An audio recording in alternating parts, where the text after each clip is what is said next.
Greetings! Here's our Tektronix TM5006 power frame that you can put lots of modules in and build a test system to your exact specs. Now this is the fourth in this series.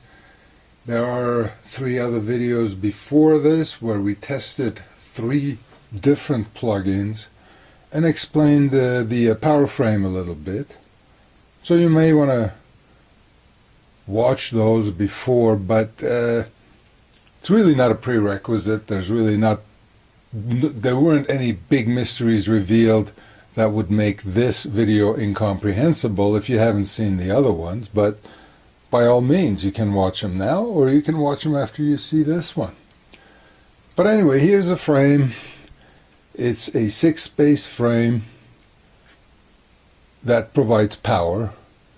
It has a backplane that you can see there on the left with the green connectors, and you plug your modules in. So the module we have to look at today is basically a 3 voltage power supply. It is the PS-5010 programmable power supply, and what it does is it has a logic output. And this came out in the early 80s when TTL was king. So our logic supply is basically a 5 volt 3 amp supply that will adjust. And let me look at this. I'm trying to find out here how far up and down it goes. I think it goes from 4.5 to 5.5 up to 5 amps. Then we have a bipolar supply here that goes from 0 to 32 volts and will supply about 400 or 500 milliamps max.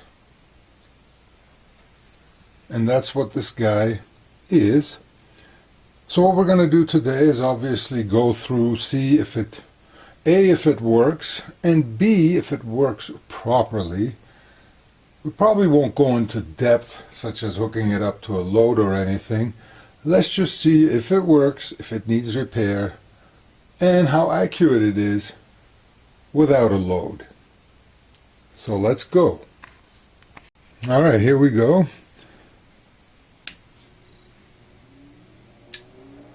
Click. Alright, comes on. Listening to the fan, you kind of expect this thing to take off real soon, but that's a common malady with most test instruments of this era. And then we have a voltmeter here that will let us pretty accurately test the output voltage. But let's go over what this thing does now that it has come on and has not released any magic smoke. Most prominently are the displays, of course. This shows you your logic supply, which it boots up to 5 volts. I think it goes down to 4.5 and up to 5.5, but we'll get to that. This is and then we have the bipolar supply, but it is bipolar, but it's asymmetrical because you can set them to different voltages, the plus and minus. And like this works, it has a microprocessor inside, so whatever you type in on the control panel shows up here. So this does not necessarily reflect what it's actually outputting, but rather what the operator has asked for. That's why we have this guy here, and he's going to tell us if this guy's lying or not. But looking quickly at the buttons here, so we have a general on-off, an enable disable for the voltage outputs. We have increment buttons and decrement buttons. I mean, we have a numeric pad here where we can enter the exact voltage we want. But I guess you can use these. Oh, we have to select. Let's select logic. And it won't let me increment or decrement. Why is that? Let's see. So if we go to logic and we enter 4 point,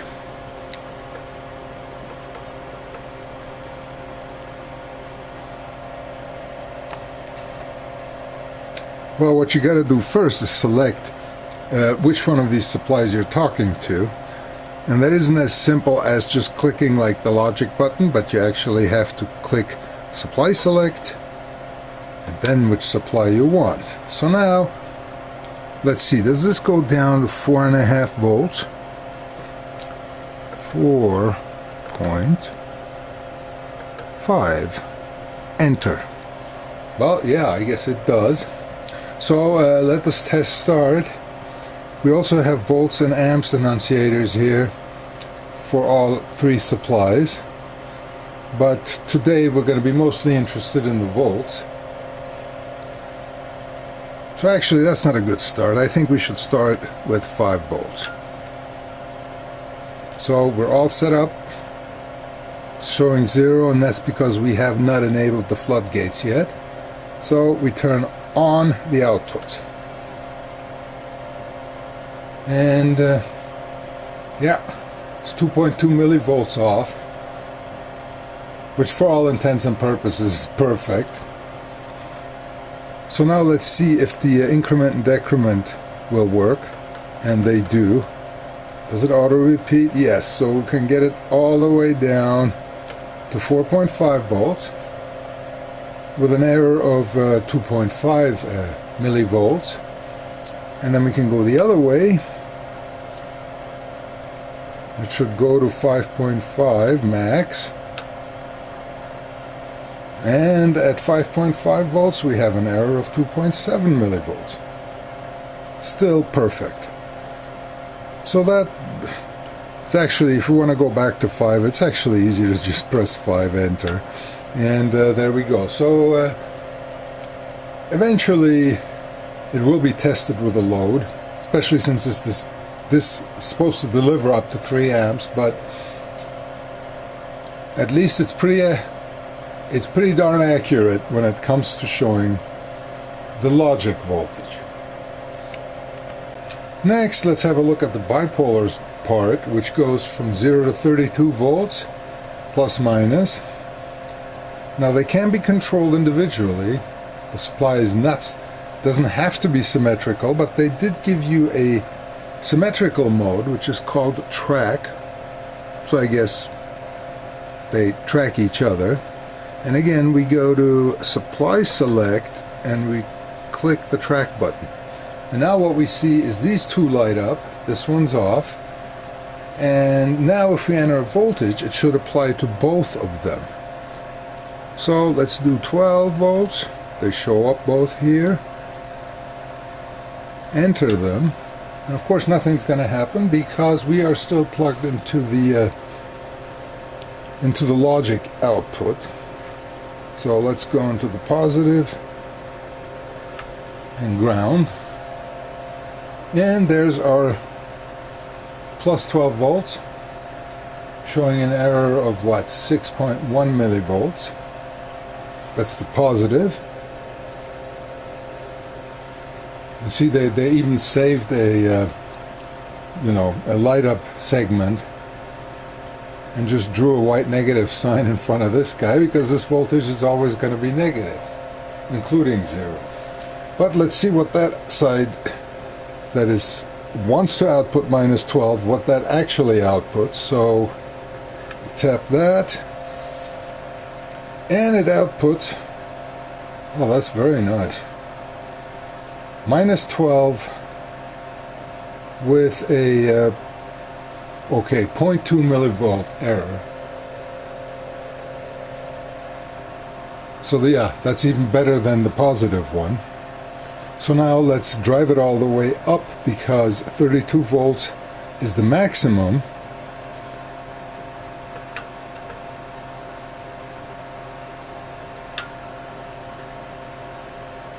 We're out of range on the meter. Alright, so we're still in the negative input. We have an error of 4 millivolts at 32 volts. Still perfect for all intents and purposes. Now let's look at the positive. That one's off by 6 millivolts. And now of course we can use the increment buttons and decrement buttons, and since they're tracking each other, it works as a perfectly tracking bipolar supply. Yep, 17.2 is good. The minus 17.2 is good.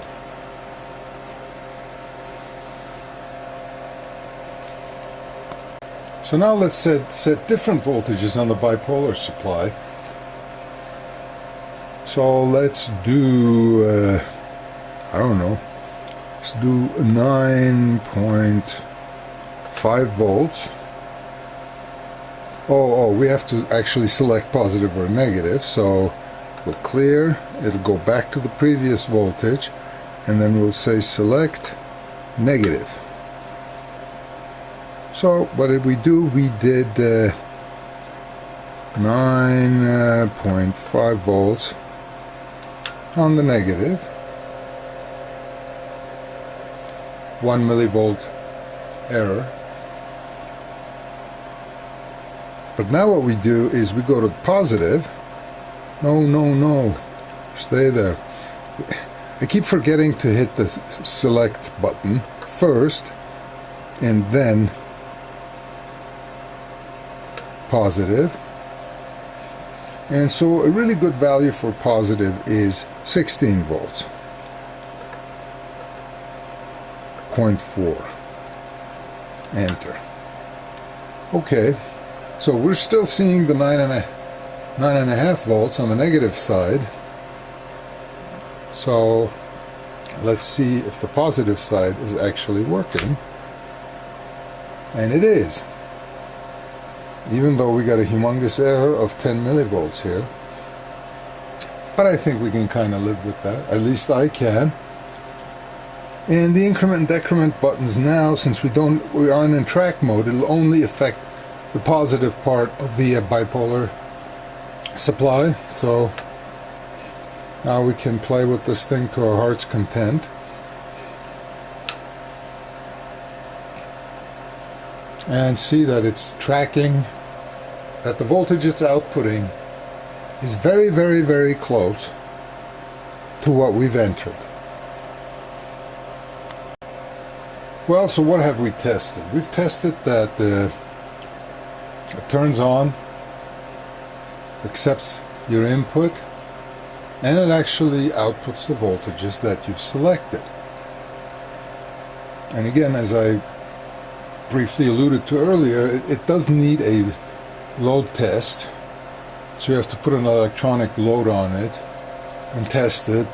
3 amps, 400 milliamps and 400 milliamps, and the only way you're going to get 3 amps out of this is if it's in the rightmost slot on the power frame, because that is the high power output. It gets reduced to like 1.2 amps if it's in any other slot. But that brings us to the real use of these kinds of instruments, and that's the GPIB interface, because you can externally command it. With this particular one, you can command it to do everything we just did remotely.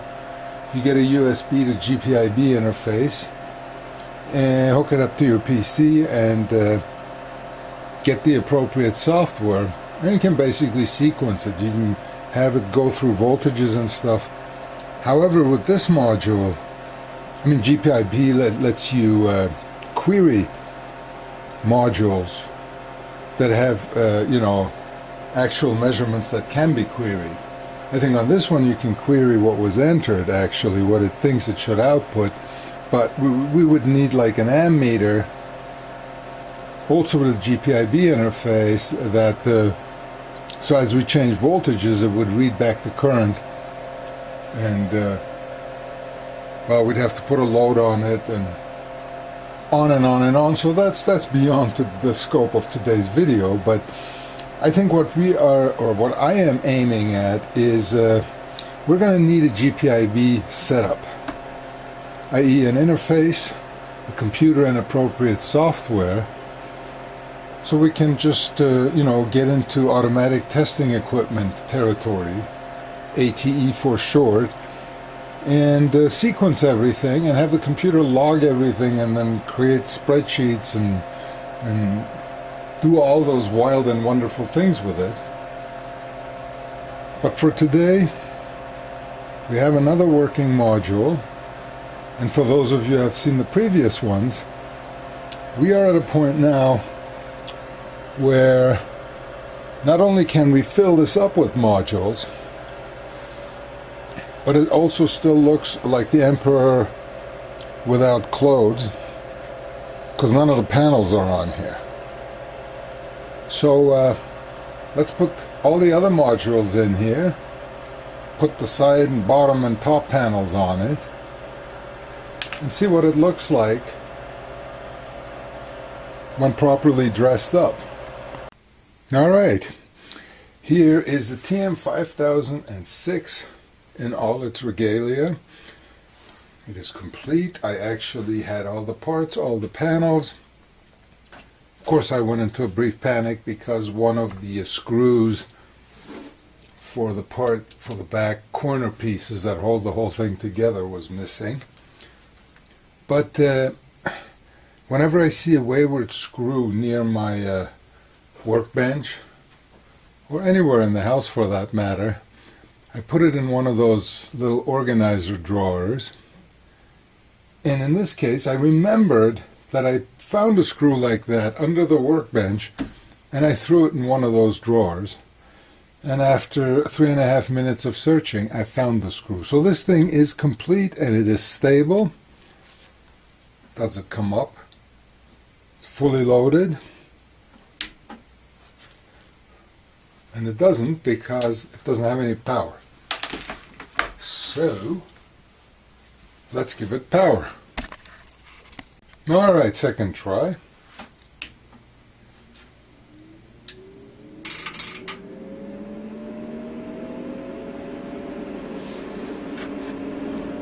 This thing's heavy. I would say at least 60 pounds. Well, someday I'll weigh it. I'll just hold it in my arms and stand on a scale. But here you go. These were the 3 items we looked at in previous episodes, and here's today's episode. Everything still seems to work, and just think about the possibilities when hooking this up through GPIB. All the fun we can have. I mean, driving the function generator, creating a 1 kHz wave and running it through an amp, and then capturing the output of that and measuring total harmonic distortion, and yeah, right. But yeah, it's all possible. The one big question I have is, now that this thing is full, there is one more module I think would be very beneficial to a setup, to a TM5000 series setup. And I've already picked out what the module is, but I'd love to hear your comments on it, so go down there into the comments and let me know, if you can read my mind, what item or what module I have my hopes set on. And along with that, I'd like to thank a viewer, Roman C. from Canada, who has again generously donated. And not only I benefit from that, but I think most viewers benefit from that, because it's people like Roman who make it possible to buy artifacts like this. Thanks for watching. Please like, subscribe, and click the notification bell. And, well, we will see you next time.